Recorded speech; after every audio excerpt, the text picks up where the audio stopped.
Ya estamos listos para darle la bienvenida al doctor Ricardo Loli. El día de hoy nos va a dar el tema de recambio plasmático terapéutico en pediatría.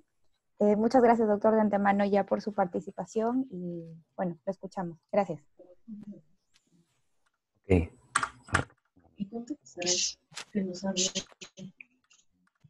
Ok, buenas noches con todos. En primer lugar, gracias por la invitación.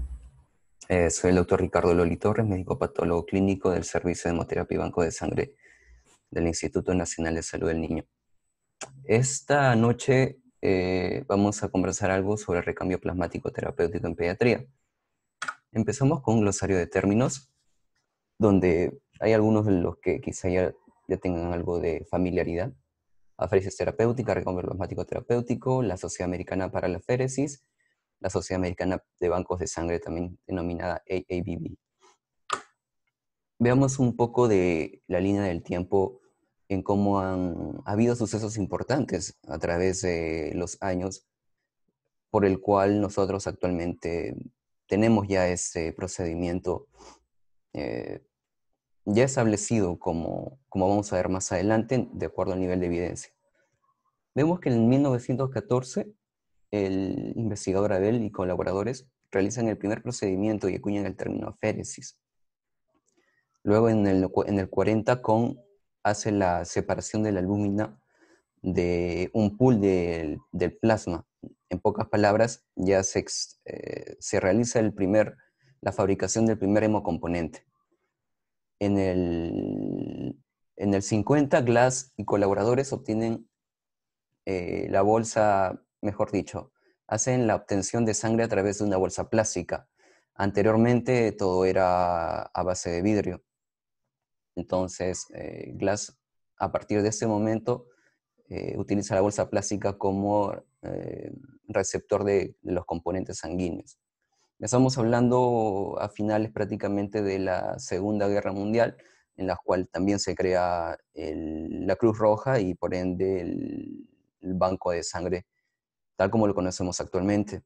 En el 60 se realiza el primer recambio plasmático en un paciente con macroglobulinemia de Wallström, esa enfermedad hematológica. En el 66 se realiza el primer procedimiento de leucorreducción en un paciente con leucemia mieloide crónica.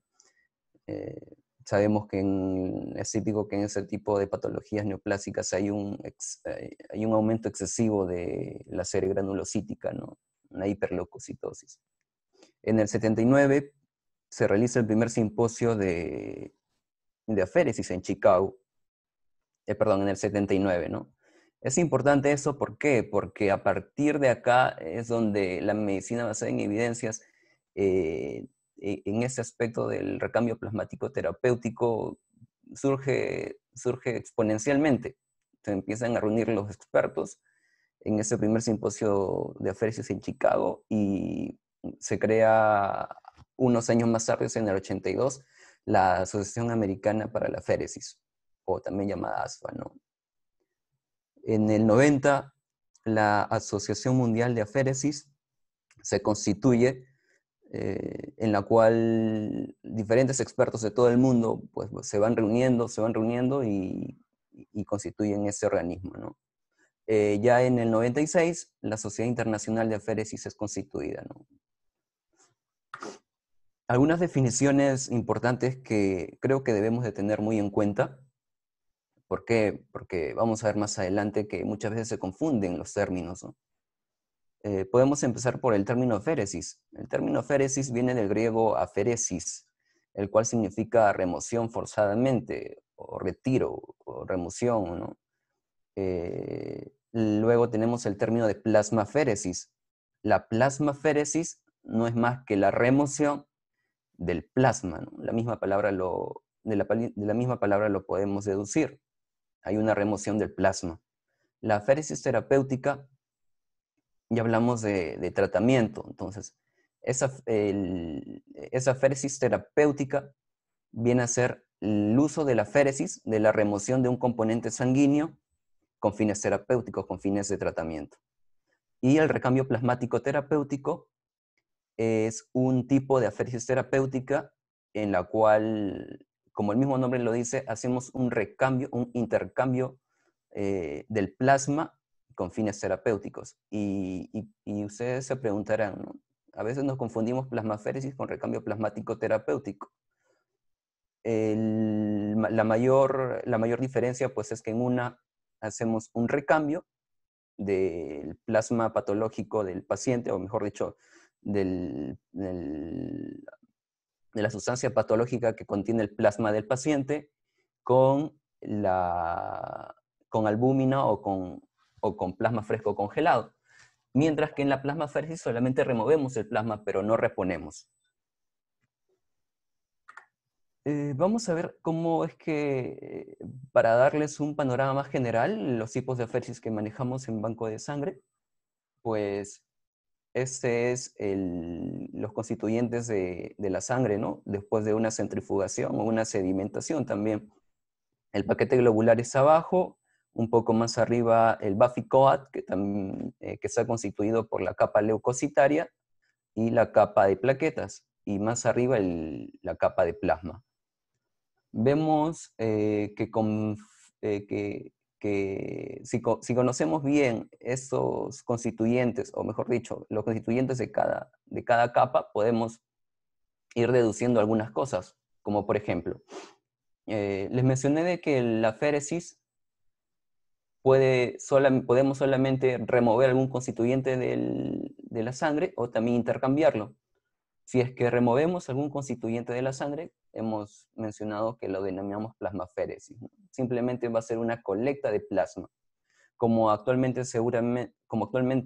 habrán visto, está en recientes investigaciones acá en Perú, en el hospital Rebagliati, en el Hospital de Niño de San Borja, en la colecta de plasma para pacientes con COVID-19. Ese es un ejemplo típico de plasmaféresis. Vemos también que podemos hacer una colecta de plaquetas, llamada también plaquetaféresis o trombocitaféresis.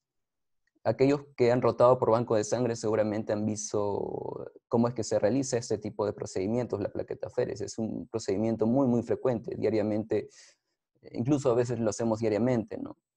En la cual se extraen las plaquetas del donador, las colectamos y posteriormente lo solicitan para el tratamiento de trombocitopenia principalmente, ¿no? Y leucocitaféresis, en la cual hay una colecta por fines de colecta o depresión de los leucocitos. Más abajo vemos la eritrocitaféresis, una colecta de glóbulos rojos, y también la colecta de células madres hematopoyéticas. Esas células madres hematopoyéticas son tanto para fines terapéuticos, como es en aplasias, por ejemplo, aplasias medulares, o también para fines de colección, mejor dicho, ¿no? Para fines terapéuticos o para fines de donación. O sea, a una persona se le puede extraer esas células madres hematopoyéticas para luego injertárselas en un paciente, o podemos extraer las células hematopoyéticas del mismo paciente que sufre alguna enfermedad. Y el intercambio, pues vemos el recambio plasmático terapéutico, que ya les he mencionado, y el recambio eritrocitario. Y el conocimiento de eso, pues, va a hacer que nosotros tengamos mucha relación con las patologías en las cuales podemos hacer uso de esa herramienta. Por ejemplo, si es que queremos ver algunas patologías en las cuales las sustancias patológicas o que causan el cuadro clínico se encuentran en el plasma, vemos que se pueden utilizar, por ejemplo, en púrpura trombocitopénica trombótica, en síndrome de Guillain-Barré, en lupus eritematoso sistémico, en vasculitis y en sepsis. Si es que nuestro target es la capa de plaquetas, pues vamos a ver que es utilizado en una trombocitosis, por ejemplo, ¿no? Si es que el mismo es utilizado en la capa leucocitaria, pues vamos a ver que puede ser útil en las hiperleucocitosis, en las colectas de células troncales hematopoyéticas, en micosis fungoide, etc., ¿no? Y si es que vemos en la capa eritrocitaria, pues podemos utilizarlo en anemia de células falciformes, en las cuales ese defecto genético de esos glóbulos rojos patológicos, pues pueden ser removidos para mejorar el cuadro clínico del paciente. En la malaria, algo similar, ese parásito intracelular, podemos hacer uso de esa herramienta terapéutica para tratar esta enfermedad y la eritrocitosis también. Entonces, ese panorama me parece muy importante que lo tengamos en mente, ¿no? Como les mencioné al inicio, la ASFA, la Asociación Americana para la Féresis, se constituye en el 82, en el 92, prácticamente desde aquellos años ya se empiezan a crear guías de consenso, guías de tratamiento basados en medicina basada en evidencias. Eso se realiza cada 3 años. Cada 3 años se reúnen los expertos en esas materias y dictan las últimas guías para el tratamiento de algunas patologías en las cuales la féresis terapéutica puede ser útil. En este orden de ideas, los expertos también hacen uso de los criterios de MacLeod, en la cual se basan en lo siguiente, ¿no? ¿Qué es lo que dice? Que para hacer uso adecuado de una féresis terapéutica debe haber una patogenia razonable, es decir, debemos de conocer la fisiopatología de la enfermedad, ¿no? El proceso, comprender la comprensión adecuada del proceso de la enfermedad es compatible con una lógica clara para el uso de la modalidad de la féresis terapéutica. Esto pues se evidencia en el mecanismo fisiopatológico. Luego la evidencia de la corrección, es decir, qué es lo que vamos a obtener después de hacer este tratamiento, que es mejorar la sangre. Así lo cataloga MacLeod en el 2002, desde el 2002, ¿no? Veamos que utilizan estos criterios hasta la fecha, que el último consenso salió en el 2019, en la cual lo explica de la siguiente manera. Dice: la anomalía que hace admisible la féresis terapéutica puede mejorar significativamente con su uso. Y también el último criterio, pues pacientes más animados, es la traducción del artículo, en la cual ya se evidencia un efecto clínico. ¿Qué es lo que se menciona? Existe una fuerte evidencia que la féresis terapéutica confiere un beneficio clínico que vale la pena y no tan solo es estadísticamente significativo. Entonces, todo eso tenemos que conocer aquellas personas, aquellos especialistas que estamos inmersos en este tipo de tratamientos, ¿no? El principio, como les comentaba, el principio de la plasmaféresis es la remoción de la sustancia patológica o el componente celular que produce la enfermedad. Bueno, no tanto que produce, sino que fisiopatológicamente hace la presentación clínica de la enfermedad. Por ejemplo, la aparición de autoanticuerpos que se encuentran en el plasma de los pacientes con encefalitis autoinmune, por ejemplo, o aquellos en los cuales hay autoanticuerpos contra el receptor anti-NMDA. O también, por ejemplo, en aquellas patologías en las cuales hay autoanticuerpos contra el receptor de acetilcolina, en caso de la miastenia gravis, ¿no? También se hace alusión al LDL colesterol, a las proteínas M, a las toxinas o desechos excretados por el hígado, así también a complejos inmunes, y también se menciona el virus de la hepatitis C, ¿no? Entonces, acá hay unos ejemplos de las sustancias patogénicas que pueden ser removidas a través de ese procedimiento. Lo vamos a ampliar más adelante. Es importante también conocer el método por el cual nosotros vamos a ceñirnos y debemos de conocer para que el paciente sea beneficiario de ese tratamiento. Hay dos métodos que actualmente los equipos que manejamos utilizan: el método de centrifugación y el método de membrana. El método de centrifugación Más adelante acá lo tengo. El método de centrifugación pues no consiste más que, que al momento de que la campana esté haciendo su trabajo, valga la redundancia, esté trabajando, va a haber una centrifugación en la cual los elementos celulares se van a aproximar a la periferia. Esa capa roja que ustedes ven en la imagen del centro es la capa eritrocitaria. Entonces, los componentes con mayor densidad se van a poner a los laterales de esa campana, y aquellos que tienen menor densidad se van a colocar al centro. Y desde el centro van a ser colectados a través de las tubuladuras, ¿no? ¿Y qué es lo que pesa menos? ¿Qué es lo que tiene menos densidad? El plasma. Entonces el plasma va a ser en el centro de esa campana y el plasma va a ser colectado. Quiero volver a esa lámina, a esa página. Utilizamos diferentes anticoagulantes. Los dos principales son el citrato y la heparina. En los métodos en Estados Unidos y acá en Perú, la mayoría de equipos que tenemos, que manejamos en los diferentes bancos de sangre, son a base de ese método de centrifugación. Son muy pocos los que utilizan membrana en Estados Unidos y acá prácticamente ninguno. Por las ventajas que tiene y por las patologías que tratamos con mayor frecuencia, ¿no? ¿Cuál es la ventaja, por ejemplo, de la centrifugación en relación a la membrana? Pues que va a haber un menor flujo de sangre comparado con la membrana, en el cual va a haber un mayor. El acceso venoso, pues bueno, puede ser periférico o central en el caso de la centrifugación, y en el caso de la membrana tiene que ser central. El proceso se va a obtener un aproximado de 1.5% del volumen sanguíneo en el método de centrifugación y mayor cantidad en el método de membrana, ¿no? Llegando a un 3%. Con una extracción de plasma de aproximadamente 80% y 30% en el de membrana. En la imagen de la izquierda, la que está cerca a la centrifugación, la que dice recambio plasmático PTE, recambio plasmático terapéutico a través de centrifugación, vemos el equipo que utilizamos en nuestro banco de sangre, que es el de la marca Haemonetics, ¿no? Que es ese de acá arriba.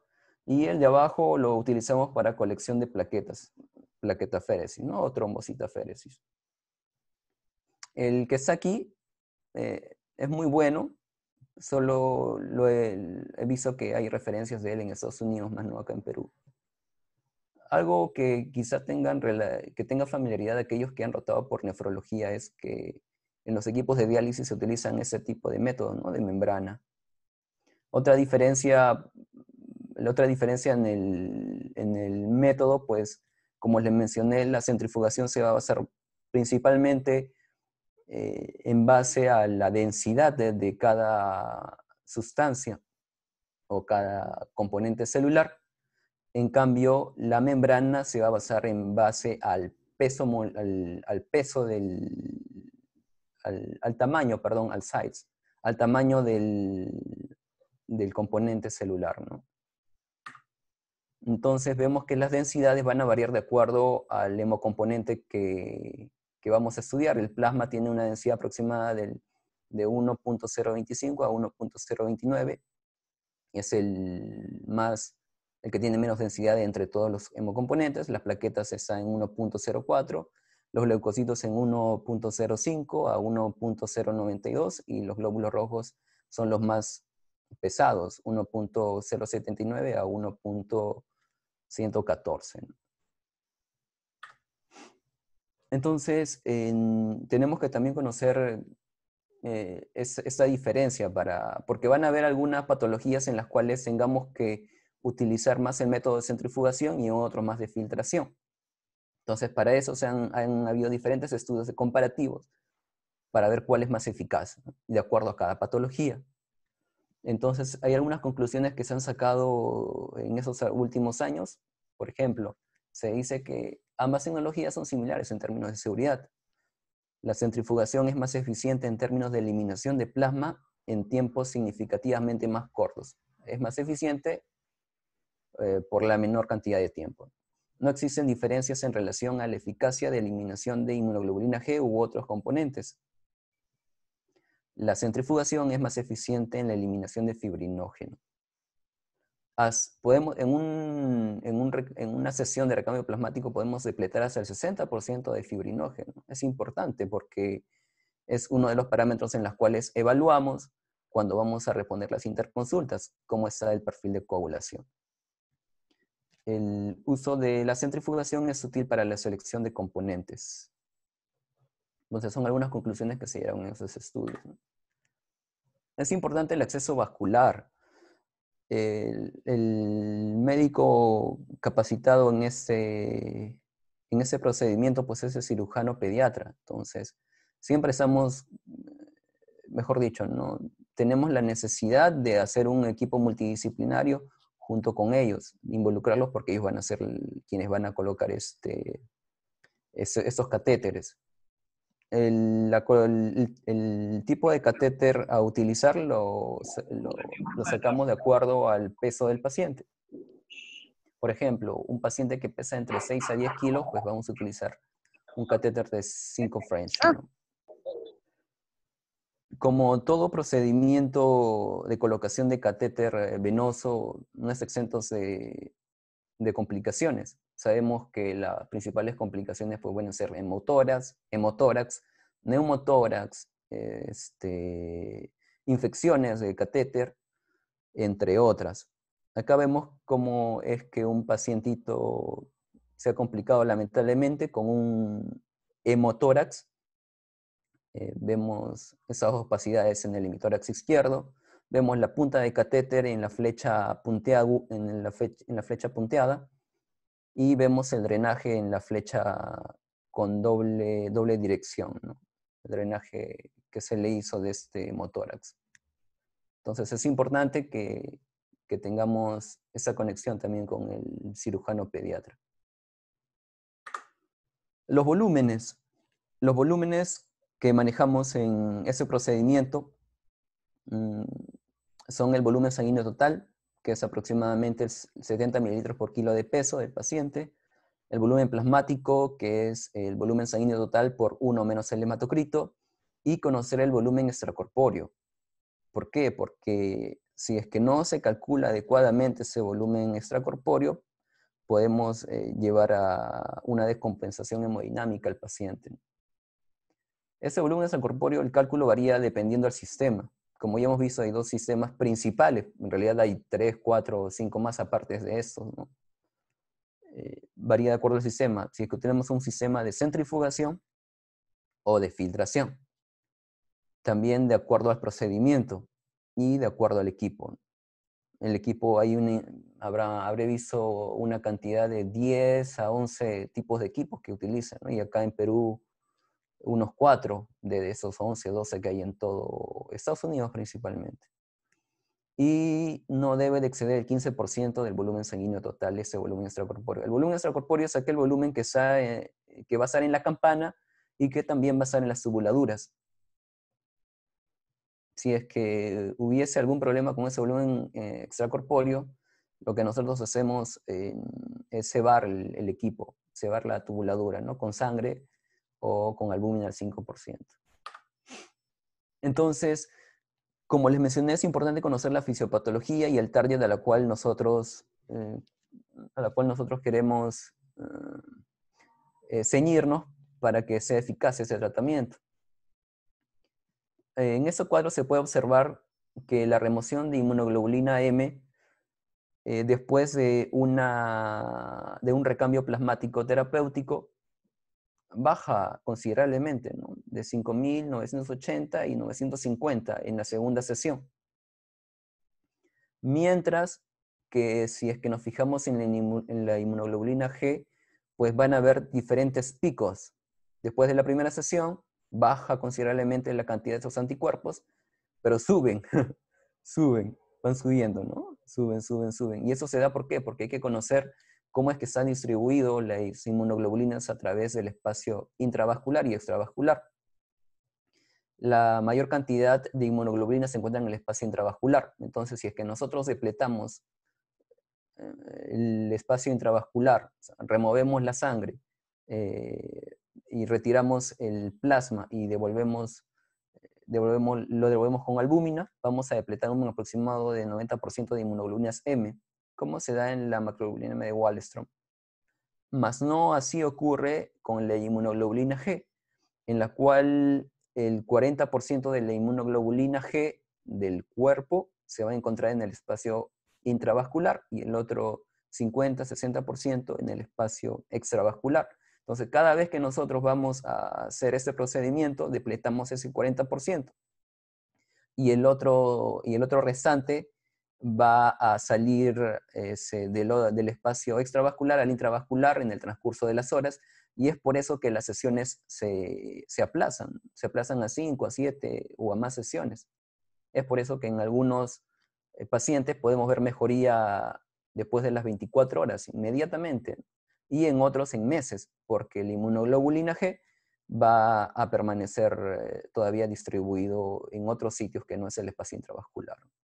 También hay que conocer aquí el tiempo de vida media de la inmunoglobulina G, que es aproximadamente un mes, 28 días, otros autores mencionan 21 días, 24 días, ¿no? Entonces podemos tenerlo entre 3 a 4 semanas de tiempo de vida media para que se creen nuevas globulinas, para que las células plasmáticas creen nuevas inmunoglobulinas, y esto pues esto eleve los títulos de autoanticuerpos de esa inmunoglobulina y el paciente aún permanezca clínicamente eh, comprometido.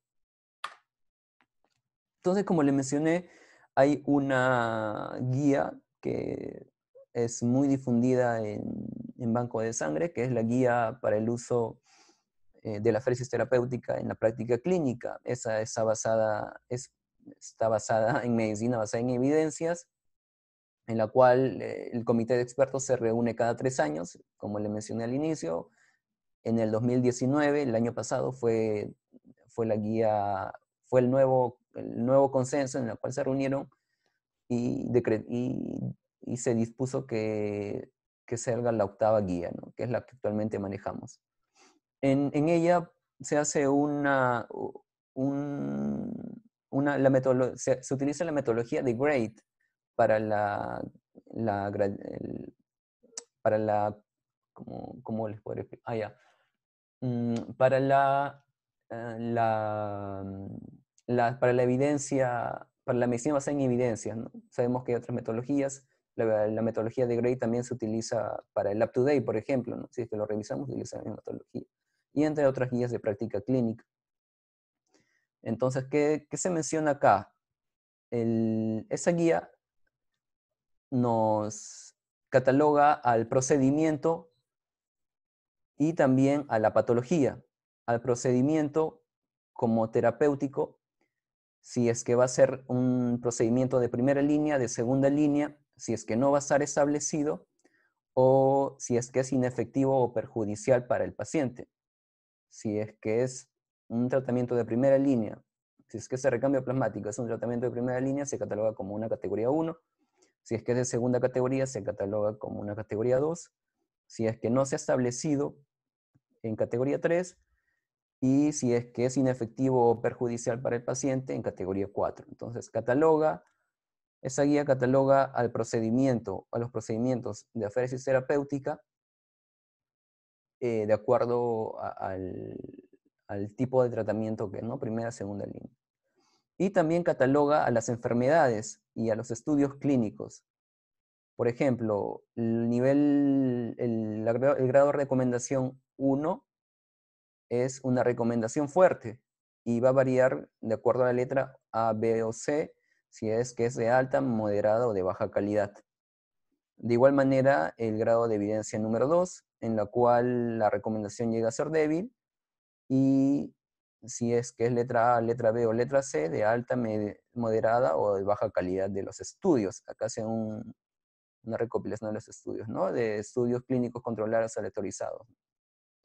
Entonces, esa es la base por la cual nosotros vamos a interpretar la guía o vamos a estudiar la guía. Son aproximadamente 128 páginas, ¿no? En las cuales todas las enfermedades documentadas están aquí. ¿Y qué es lo que se menciona en relación a los pacientes pediátricos? ¿Qué es lo que dicen también? Por ejemplo, a las especialidades que más hacen uso de ese tratamiento, del recambio plasmático terapéutico, son los neurólogos en esa revisión.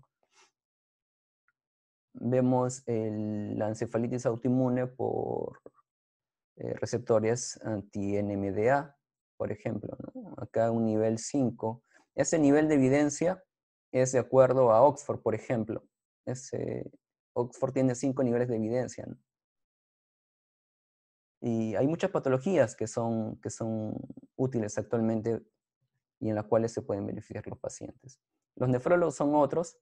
Los nefrólogos, tanto para trasplante o tratamiento médico, también se menciona la utilidad. Y los hematólogos, por ejemplo, en la enfermedad de sickle cell, anemia drepanocítica, que tiene un nivel de recomendación 1A, ¿no? Es muy, muy fuerte ese nivel de recomendación. Entonces, como le mencioné, tiene que haber un equipo multidisciplinario para hacer uso de este tratamiento. Encabeza el médico pediatra tratante de cualquier área de cualquier servicio en la cual se encuentre el paciente. Junto con nosotros, el equipo de patología clínica, el médico cirujano pediatra para la colocación del catéter, al igual que el médico radiólogo intervencionista, el médico intensivista. ¿Por qué? Porque esos pacientes deben estar monitorizados en UCI, ¿no? Por cualquier complicación que pueda haber. El médico más capacitado pues, es el intensivista. También no excluir al equipo de enfermería, de tecnología médica, farmacia y personal técnico, que también son importantes en ese equipo. Esa es una ficha en la cual hacemos el seguimiento de los pacientes en cada sesión.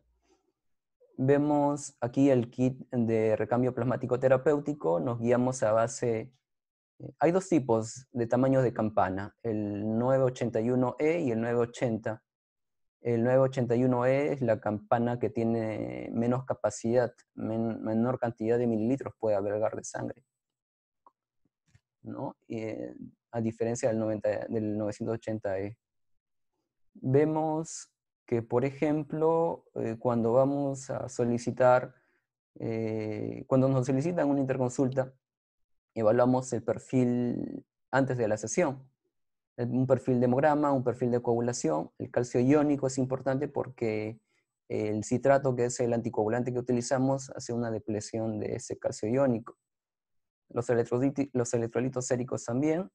Y vemos cómo es que se encuentra el acceso venoso central.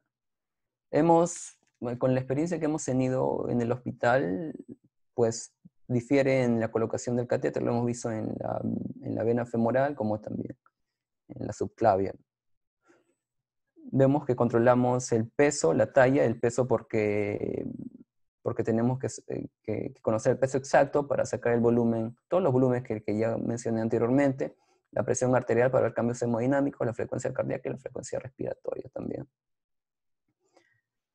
La tasa de ACD es la tasa de citrato, el flujo de retorno, el flujo de entrada.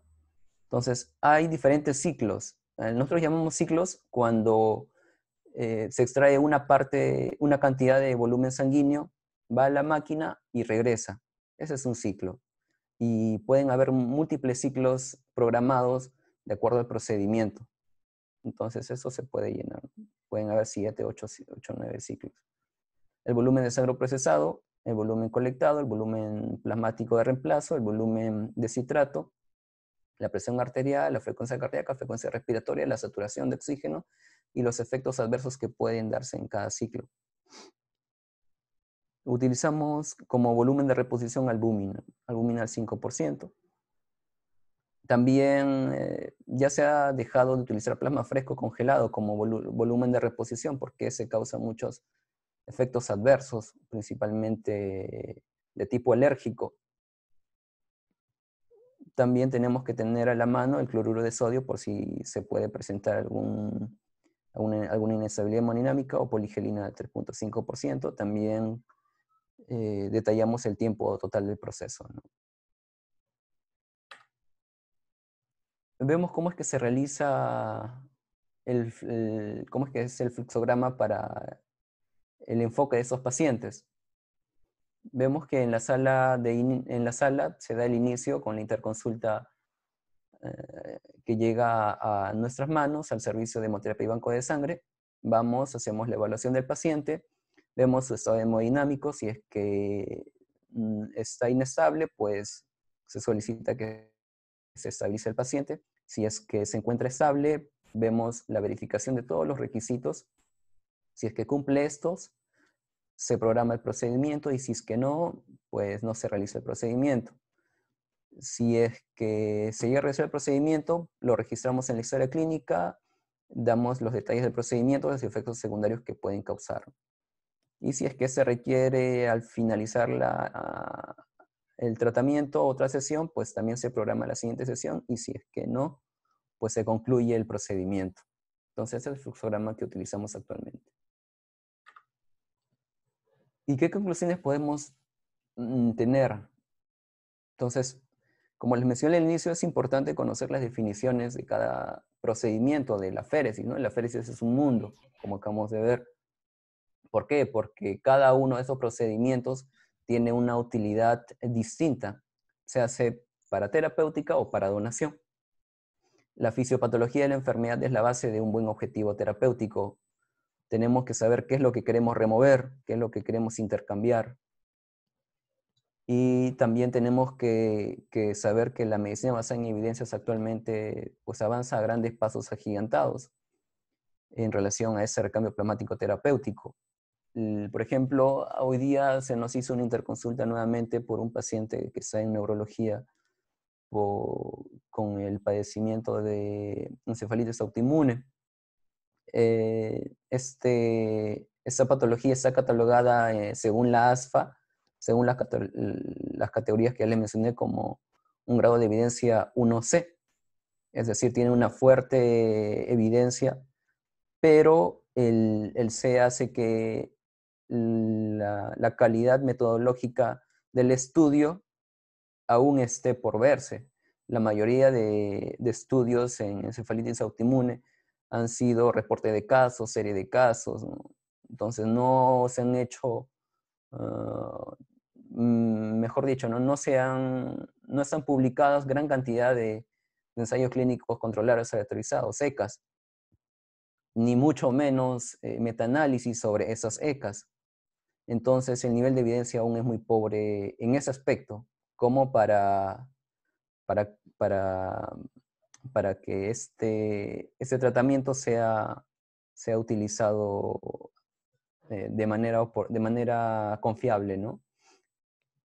Si bien este tratamiento es una categoría 1, está dentro del tratamiento de primera línea junto a la inmunoglobulina y a los corticoides, muchas veces lo dejan para el final, como es en el caso de la pacientita, por ejemplo. Y la necesidad de un equipo multidisciplinario es de suma importancia, ¿no? Con todo el equipo tenemos que estar en comunicación permanente. Gracias.